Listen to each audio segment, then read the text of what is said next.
pode ser o texto oralizado, pode ser o texto escrito. Eu trago para esse texto alguma informação de outro texto. E aí, eu faço um intercâmbio, um diálogo.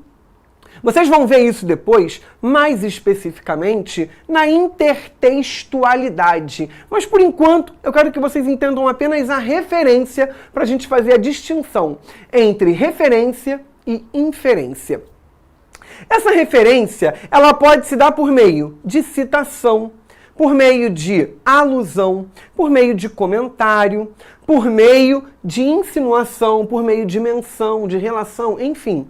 São diversas as estratégias. Então, quando o meu texto faz uma retomada de outro, e isso está marcado no meu texto, eu tenho uma referência.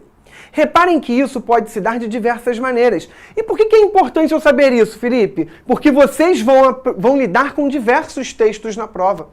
Então, vocês precisam estar atentos para buscar essas referências e entenderem como elas podem, ou não, ajudar vocês na resolução dessas questões. Então, reparem aqui.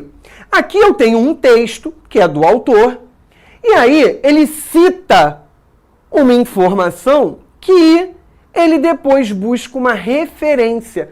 E aí ele faz com o númerozinho 1 ali em cima, que a gente chama isso daqui de nota de rodapé.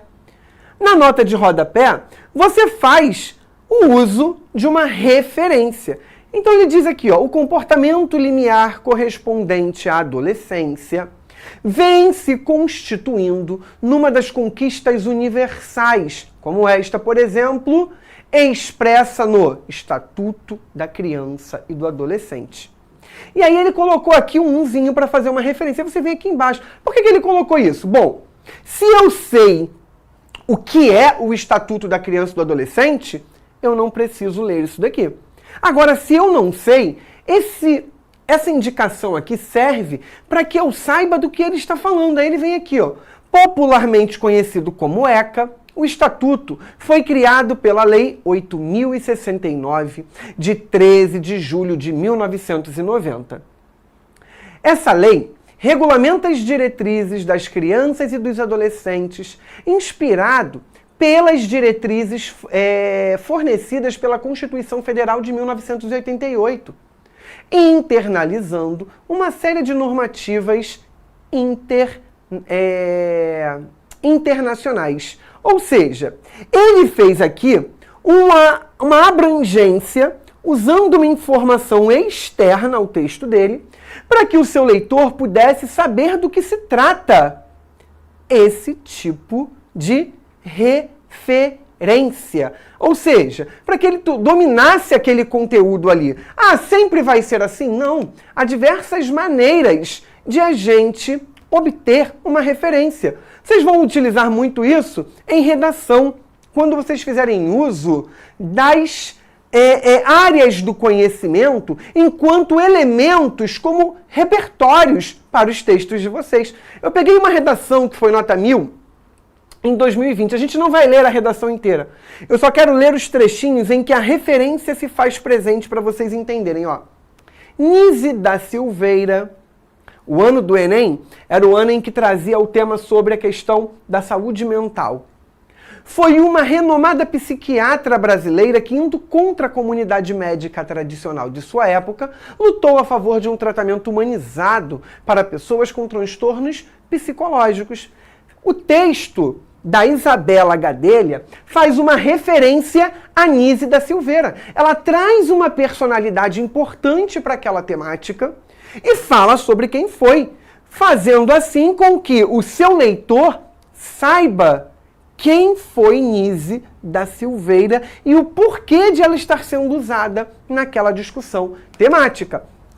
Pulando o parágrafo, ela continua, e aí ela diz assim, ó, sob essa ótica, o pintor holandês Vincent van Gogh, ela citou o Vincent van Gogh, foi alvo de agressões físicas e psicológicas por sofrer de transtornos neurológicos e não possuir o tratamento adequado. O ocorrido com o artista, a retomada aqui, ó. Que artista?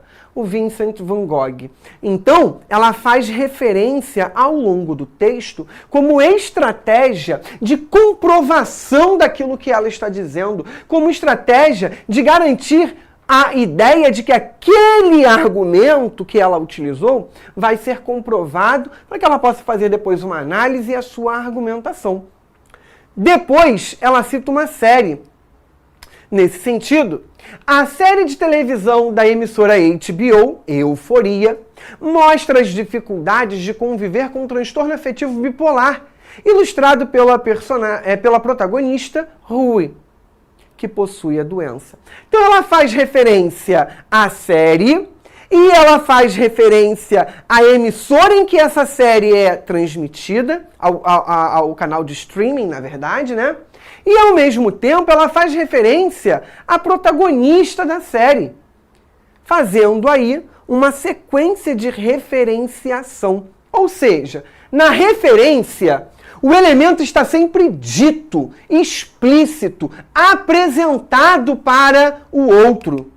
E aí, quando chega aqui na conclusão, é muito comum que o candidato faça uma retomada simples, que não deixa de ser uma referência ao que ele já disse. Ele é obrigado a fazer isso? Não, mas é comum que se faça, tá bem? Bem, e aí, além daquele tipo de construção, ó, aqui, repara, ó, no finalzinho, uma outra conclusão em que esse camarada faz esse tipo de referência, ó. Afinal, conforme afirmou Rousseau, a vontade geral deve emanar de todos para ser aplicada a todos. Aqui na conclusão desse texto, que também é um texto do Enem, o candidato fez uso lá no finalzinho de uma referência. Naquele texto anterior, nós não tivemos isso, tá bem? Bom, por que eu preciso saber essas informações sobre referência, Felipe? Simples. Porque na inferência, e é aqui o nosso foco maior. Porque isso aqui é o que deixa a cabecinha de vocês pegando fogo. Já viram aqueles desenhos animados em que a pessoa o personagem está pensando a beça e vai saindo fumacinha pela cabeça? A ideia da inferência é nesse sentido.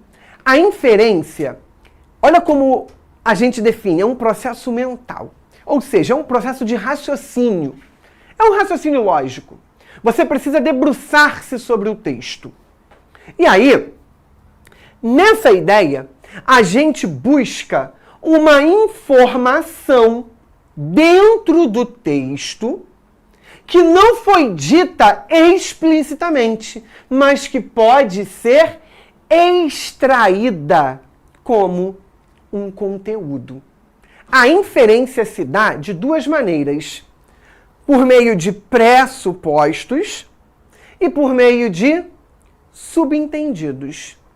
São duas estratégias diferentes e a gente vai falar sobre essas duas estratégias, ok?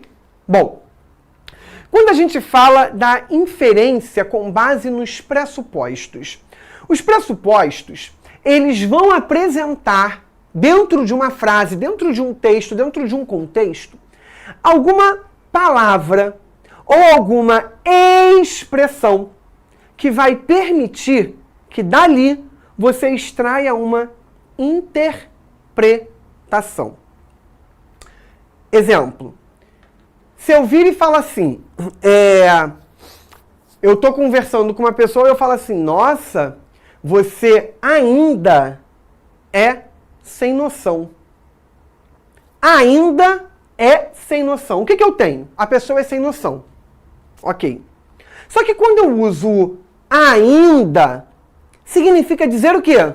Que ela já era sem noção antes. E ela permanece até aquele momento.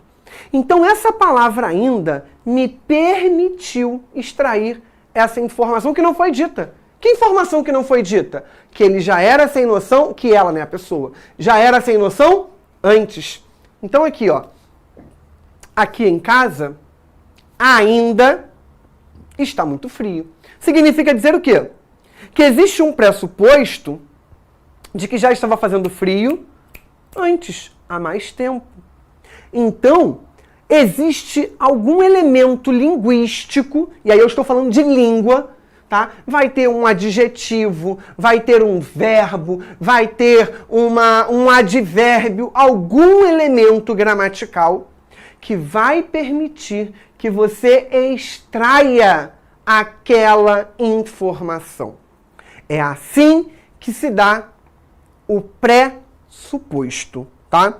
Então reparem aqui, ó, nessa música, aquele abraço de Gilberto Gil.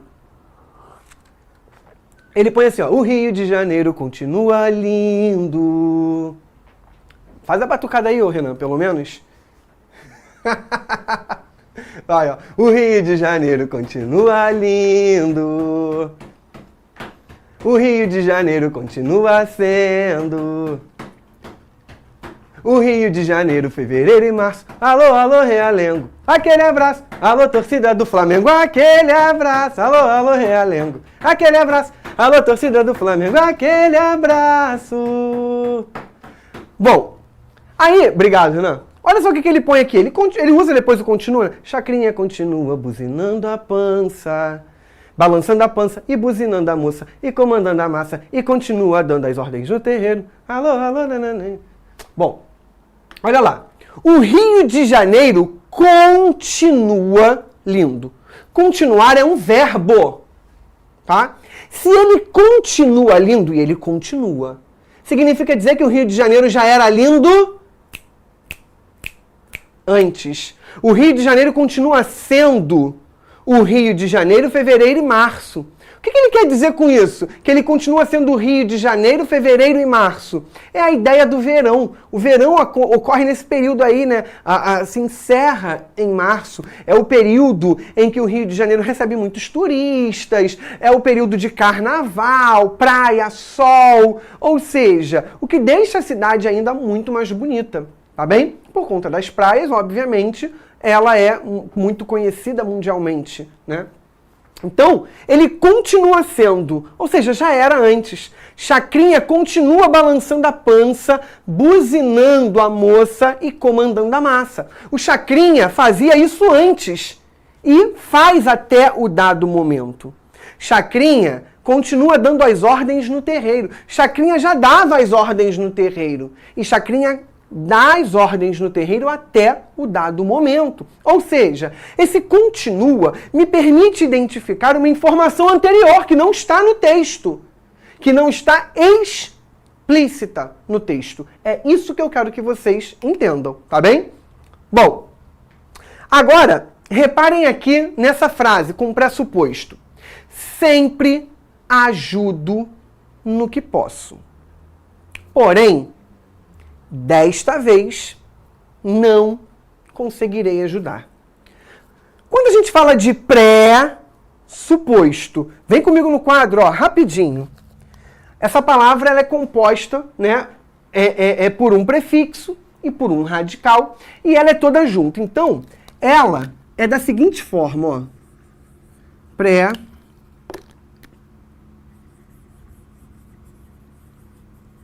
Suposto. Bom, isso aqui é esse prefixo aqui, ó, pré. O pré significa antes. É aquilo que foi posto. Existe algo que foi posto para você, ó. O que foi posto. O que foi posto é o que está explícito.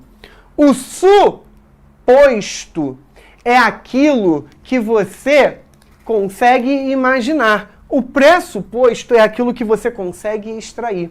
Então, é aquilo que você consegue imaginar com base em algo que está antecedente, tá bem? Então, foca nessa ideia aqui da formação, do processo de formação dessa palavra, ok? Bem, voltemos aqui. Então, olha só, o que está posto? Quais são as informações que eu tenho que são dadas para o meu ouvinte ou para o meu leitor? Ajudo no que posso, não poderei ajudar. Essas são as duas informações que estão postas. Aí, olha para a primeira informação, ajudo no que posto. O que está no seu entorno? O sempre, que é um advérbio. E esse advérbio é um advérbio de frequência. Ele mostra com que frequência eu ajudo. Com que frequência? Rotineiramente. Sempre. Depois, para unir as duas informações que estão postas, eu tenho uma conjunção adversativa. O que uma conjunção adversativa faz? Ela rompe com a ideia esperada com base na informação anterior. Ela quebra a expectativa, ela traz uma ideia contrária. Então, o porém vai se somar ao desta vez. E olha que legal, o sempre tem uma ideia de temporalidade, frequência. O desta vez, ele para essa ideia da temporalidade, da frequência em um único momento. Esses dois vão se juntar para trazer a ideia oposta em um único momento daquela frequência cotidiana com que a pessoa ajuda. Ou seja, eu tenho vários pressupostos aqui. A frequência com que ela ajuda, o único momento em que ela não consegue ajudar e identificar que ela não vai poder ajudar antes mesmo de ela falar que não conseguiria ajudar, porque tem o porém. O porém já consegue antecipar para mim a quebra da expectativa. Então, se eu falasse assim, ainda que eu nem completasse a frase, estudei muito, mas eu não preciso completar a frase. Esse mais, que é uma conjunção coordenativa adversativa, assim como o porém, o entretanto, no entanto, contudo, todavia, esse mais já traz para você uma quebra de expectativa.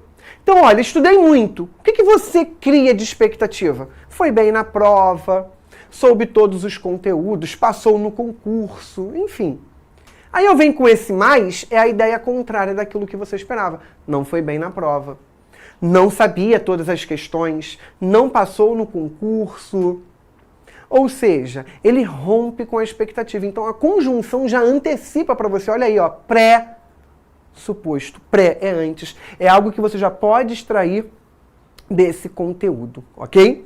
É muito importante a gente pensar nisso. Pressuposto está marcado linguisticamente. O que isso significa dizer? Vai ter uma palavra, vai ter uma expressão. Aqui é uma expressão, ó, desta vez. Porém, é uma palavra, sempre é uma palavra.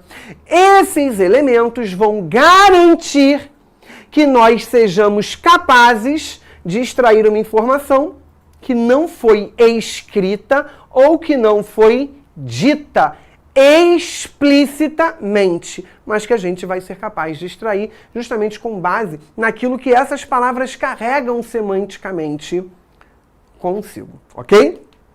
Bom, reparem aqui nessas 4 frases para que a gente possa analisar os pressupostos. Apesar de estar chovendo, nosso final de semana está incrível.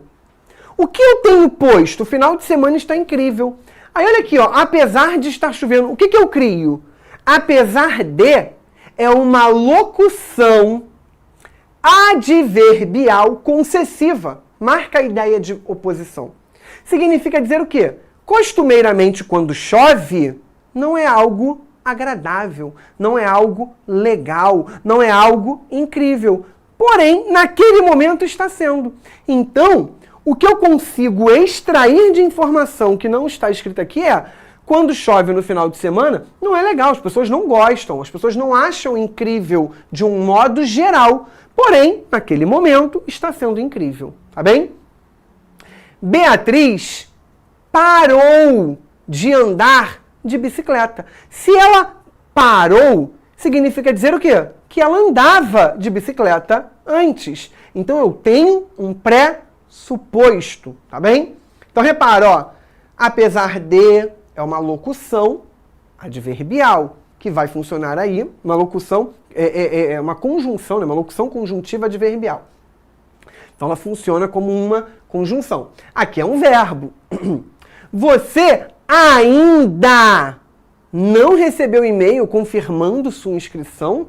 Esse ainda, repara, é diferente do outro ainda que a gente viu nas frases anteriores, tá? Na que eu falei e na que estava no material.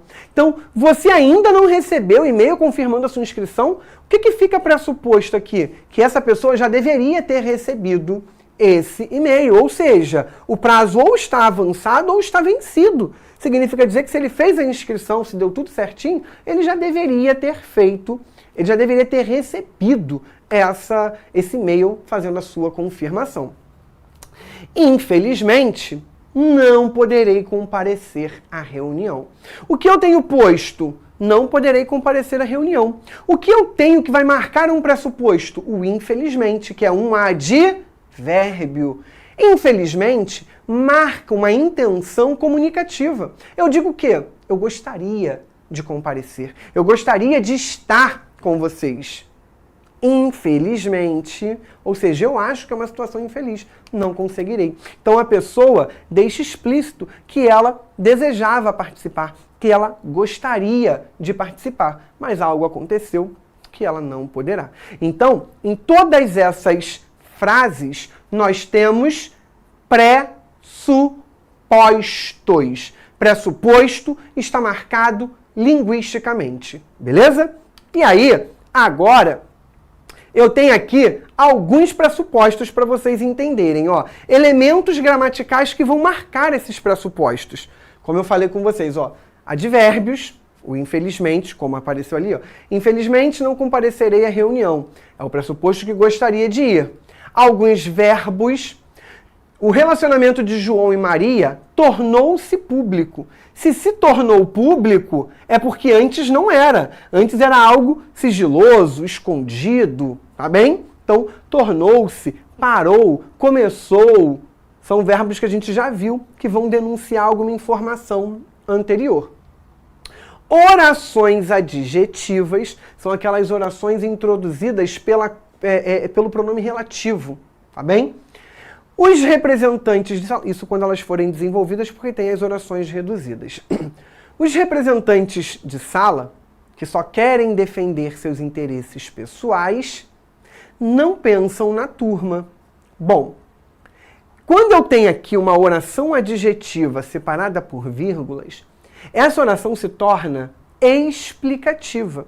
Ou seja, ela explica uma informação anterior. E aí eu estou dizendo, ó, os representantes da sala não pensam na turma. O que isso significa dizer? Eu estou generalizando. Se eles não pensam na turma, porque eles defendem os seus interesses pessoais, significa dizer o quê? Que todos os representantes, porque eu generalizei, todos os representantes de sala apresentam um interesse pessoal, tá bem? E os adjetivos, que são marcas críticas no texto também, são elementos que denunciam posicionamento. Inclusive, essas construções aqui, além de marcarem inferência, elas vão servir também como marca de autoria no seu texto, que é um elemento, um quesito avaliativo na redação do Enem. Por exemplo, olha a importância de você saber português para que você possa produzir um bom texto. Os posicionamentos radicais podem ferir alguém. Qual é o pressuposto? Há posicionamentos radicais. E há posicionamentos que não são radicais. Ok? Então, os adjetivos também marcam essa ideia da inferência, de algo que eu possa extrair. Essas aqui são as classes que vão me permitir advérbio, verbo, orações adjetivas e adjetivos. Beleza? Bom, agora vamos para os subentendidos. Se por um lado eu tenho o pressuposto, que é marcado linguisticamente, ou seja, que é marcado com base em uma palavra ou em uma expressão, em algum elemento gramatical, o subentendido não. O subentendido não tem nada, linguisticamente falando, que vai marcá-lo. E, Felipe, então como é que eu faço? O subentendido depende sempre do contexto. O contexto é predominante. O subentendido é aquilo que você quer transmitir, mas você acaba escondendo um pouco e leva por meio de outras palavras. Olha aqui que legal essa música do Lulu Santos, que além de falar do subentendido, deixa essa ideia do subentendido. Ele põe assim, ó, eu gosto tanto de você que até prefiro esconder, deixo assim ficar subentendido, como uma ideia que existe na cabeça e não tem a menor obrigação de acontecer. Olha só, o que ele está dizendo? Eu gosto tanto de você, ou seja, a pessoa, o eu lírico aqui é apaixonado, ama alguém. Mas esse gostar tanto não permite que ele seja capaz de expressar, ou seja, de dizer, olha, eu gosto de você, eu quero ficar com você, eu amo você, eu sou apaixonado por você. Ele não consegue. Então ele deixa isso escondido, mas ele demonstra de outra maneira. Talvez, né? Por exemplo, guardando lugar para a pessoa chegar e sentar sempre do lado, estando sempre presente, fazendo sempre gentilezas, um olhar de admiração. Ou seja, ele vai dando pequenas insinuações para que o outro, naquele contexto, seja capaz de entender que o eu lírico, por exemplo, gosta muito daquela pessoa. Então, o deixar subentendido é deixar entendido embaixo, sub é embaixo, tá? E aí a gente precisa sempre do contexto para garantir essa análise. Bem, reparem nesse texto aqui, porque isso é muito comum em charge, em cartoon, em tirinha, em propaganda, tá bem? E esses textos caem com muita frequência. Você tem aqui um texto, verbal e não verbal, a gente vai falar disso também mais pra frente, em que uma mulher está na calçada, ela observa um táxi passando, ela acena e grita, táxi! E ele, passando, responde a ela, pedestre! Repara, o que acontece aqui? Existe um subentendido. Ela não estava cumprimentando o taxista. Esse tipo de contexto garante que nós possamos inferência, lembra disso? Essa palavra aparece muito nas perguntas. Infere-se, portanto, o que se pode inferir? Qual é a inferência? Tá? Que ela estava solicitando os serviços daquele taxista. Mas ele não foi capaz de entender esse subentendido. Ele levou ao pé da letra e achou que, ela está me cumprimentando. E respondeu-lhe com um cumprimento. Ou seja, a banca poderia usar isso daqui e perguntar o que gera o humor. O que gera o humor é o fato de ele não ter sido capaz de entender o subentendido. Ela deixa subentendido que está solicitando os serviços desse taxista. Ele não entende. E aí as pessoas têm muita dificuldade com esse tipo de questão. Mas não tem graça nenhuma. A primeira coisa que as pessoas falam, humor não tem nada a ver com graça. O humor é uma estratégia inteligente de se brincar com as situações cotidianas. Pensem sempre nisso.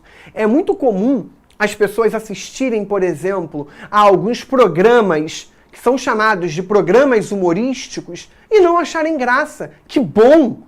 Porque o programa humorístico não tem esse intuito. Se for para você rir, você vai assistir a uma comédia, que é completamente diferente. A comédia visa o riso.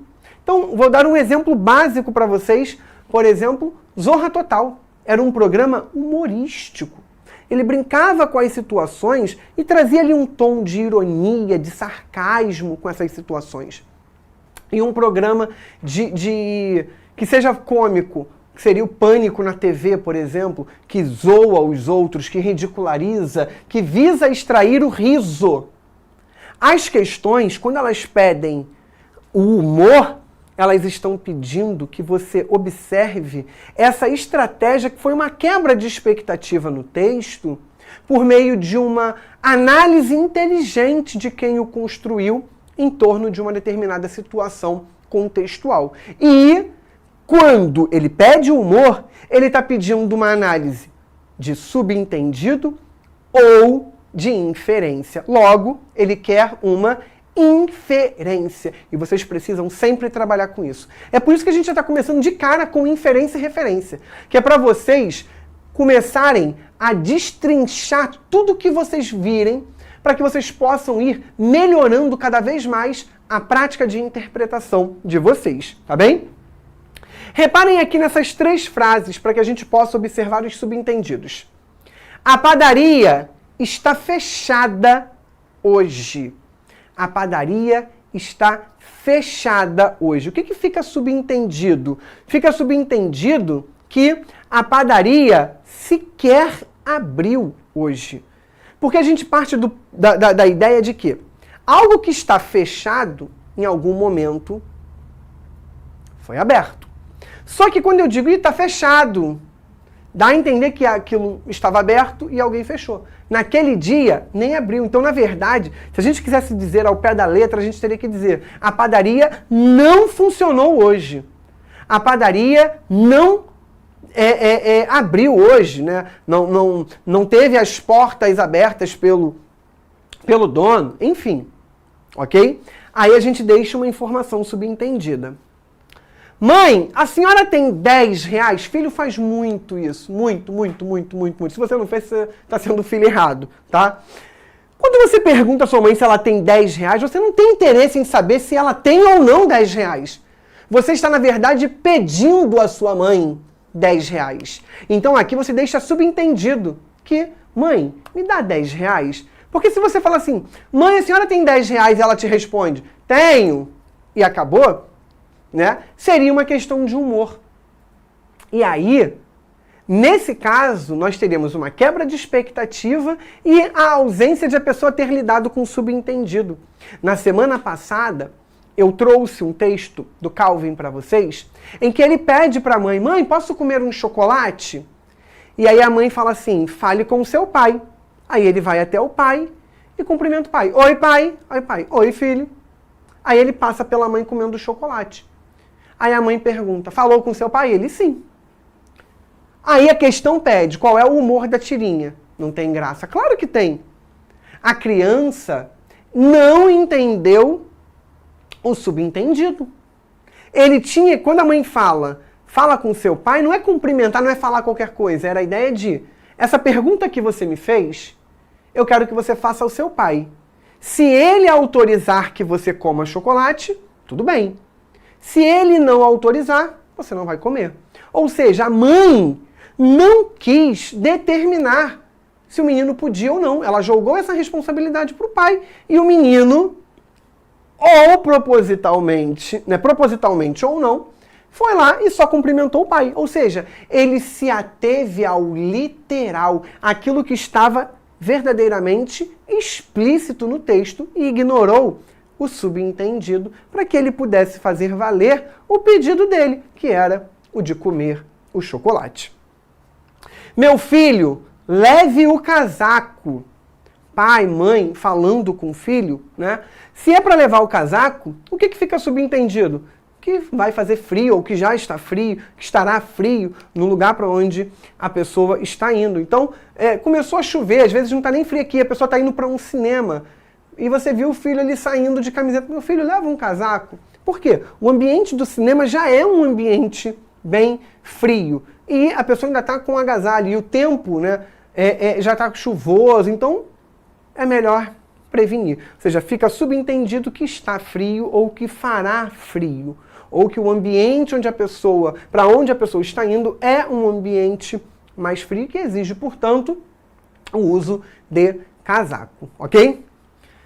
Bom, aqui a gente já tem pressuposto e subentendido. Ué, as duas coisas podem se manifestar ao mesmo tempo? Sim. A gente produz texto com as mais variadas construções. Eu posso ter um texto que tenha referência e inferência no quesito pressuposto e subentendido, sem problema nenhum. Vai dependendo do que eu estou dizendo. E, aliás, a gente produz assim, tá? Bem, o rio continua lindo. Ele ainda existe e permanece de braços abertos de janeiro a janeiro. Mas me mata ter que ver essa cena triste. Ver os seus frutos manchados de vermelho. O barquinho se foi com a poesia que passou por esse rio, que também era cercado de mangue. E o futuro será... Bom, quando ele diz o rio continua lindo, repara, ele faz uma referência à música. O Rio de Janeiro continua lindo. É uma referência. Continua. Ou seja, já era lindo antes e é lindo ainda. Ele ainda existe, já existia antes. Continua existindo, permanece existindo e permanece de braços abertos de janeiro a janeiro. Quando ele diz permanece de braços abertos, bom, primeiro eu tenho um subentendido. Cristo Redentor, de braços abertos, aí a gente diz que o Cristo está ali sempre de braços abertos, recebendo todo mundo, para uma ideia de trazer, né, para o colo, acalentar, dar um abraço, e permanece, ou seja, já era antes. Então eu tenho um subentendido e um pressuposto. Mas me mata ter que ver essa cena triste, ver os seus frutos manchados de vermelho. Os frutos são as pessoas que nascem no Rio de Janeiro, manchados de vermelho. O vermelho aqui representa o sangue, a morte. Pessoas que são atingidas por balas perdidas, por facadas, enfim, vítimas da violência, tá bem? Então aqui temos um subentendido. O barquinho se foi com a poesia que passou por esse rio, que também era cercado de mangue. Então o barquinho se foi com a poesia. A música, um barquinho a deslizar no macio azul do mar, tudo é verão, amor se faz. Referência. Ou seja, se foi com a poesia, passou por esse rio. A ideia de que o rio é algo que permite você levar, né? Que era cercado de mangue, ou seja, antes o rio era cercado de mangue. E o futuro será, ele deixa subentendido. O futuro será ainda um futuro à base de violência, à base de muitas vítimas desse descaso. Daí a ideia de entristecimento. Então, aqui, o intuito era analisar tanto o pressuposto quanto o subentendido, mas a gente percebeu que também há referências, por exemplo, para mostrar para vocês uma situação do que eu falei inicialmente, tá bem? E aí, para a gente fechar este primeiro momento, reparem aqui esse texto. Isso aqui, inclusive, foi questão discursiva do vestibular, tá? E aí, ó, quais são o pressuposto e o subentendido? Você tem uma conversa aqui, um homem chega, e aí ele fala com uma mulher que está com seu filho. E aí ele diz assim, ó, Fogaça quer ser prefeito de novo. E aí a mulher diz, mas ele já foi prefeito antes? Bom, na fala dele a gente tem uma situação e na fala dela a gente tem outra situação. Quando ele diz, Fogaça quer ser prefeito de novo, o que a gente entende? Fogaça é prefeito ou Fogaça foi prefeito no passado e ele quer ser de novo. Ou seja, a gente tem aí um pressuposto. A expressão de novo mostra essa ideia da recorrência. Então, significa dizer que em algum momento Fogaça já se elegeu, ou pelo menos em algum momento também, que é uma outra possibilidade, o Fogaça já quis se eleger e está querendo se eleger novamente. Com a fala da mulher, a gente já consegue entender que ele não quis, e sim que ele se elegeu, porque a mulher é irônica. Na fala da mulher, a gente tem um subentendido. Quando ela diz que se ficar só a fala do primeiro personagem, a gente poderia ter essas duas. Ele já quis ser e nunca conseguiu ser, e está querendo ser de novo. Ele já se candidatou e se elegeu, e está querendo se eleger novamente. Aí, pela fala da mulher, a gente rompe com essa ambiguidade, fica com uma leitura só. Então, por isso que aqui na resposta é a ideia de que ele já foi prefeito em algum momento do passado, e quer ser eleito novamente.